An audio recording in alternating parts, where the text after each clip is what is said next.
Le paradoxe réside dans le fait qu'au niveau atomique, tout semble complètement différent. Il s'avère que la majeure partie de la matière est constituée de vide. Entre les atomes, il y a des distances disproportionnées. Si un atome avait la taille d'un ballon, la distance jusqu'au ballon suivant serait comparable à la longueur d'un terrain de football. Il s'avère que tout ce qui nous compose n'existe pratiquement pas au sens habituel du terme.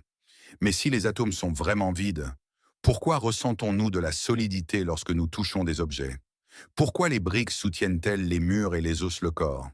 Pourquoi le vide n'est-il pas un chaos en ruine, mais le fondement solide de la matière? Aujourd'hui, nous allons essayer de comprendre ce qui se cache réellement entre les atomes. Nous allons jeter un œil là où le regard ordinaire ne peut jamais atteindre. Ce n'est pas simplement une question de curiosité scientifique. C'est l'un des mystères les plus sous-estimés de la réalité physique. Et comme c'est souvent le cas en science, plus nous en apprenons, plus nous sommes surpris. Lorsque nous regardons une surface, qu'il s'agisse d'un morceau de métal ou même de notre propre peau, elle nous semble solide, monolithique, comme s'il n'y avait pas le moindre espace entre les particules. Mais si nos yeux pouvaient zoomer comme un puissant microscope électronique, nous serions choqués.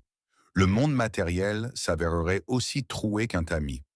Au niveau moléculaire, même les matériaux les plus denses ressemblent à de minuscules systèmes planétaires dispersés dans le vide. Les atomes sont constitués d'un noyau au centre et d'un nuage d'électrons légers, presque fantomatiques, autour. Mais la distance entre eux est des centaines de milliers de fois supérieure à la taille des noyaux eux-mêmes. Par exemple, si le noyau d'un atome était agrandi à la taille d'un grain de raisin, l'électron tournerait à une distance d'environ 100 mètres, et il n'y aurait littéralement rien entre eux. La microscopie électronique à haute résolution l'a confirmé visuellement. Sur les images du réseau cristallin, on peut voir des rangées ordonnées d'atomes et le vide entre eux. Plus la résolution est élevée, plus cela est évident.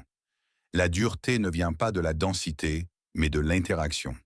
Les atomes semblent flotter dans l'espace, maintenus en place non pas parce qu'ils se touchent, mais parce que de puissantes forces de répulsion et d'attraction agissent entre eux.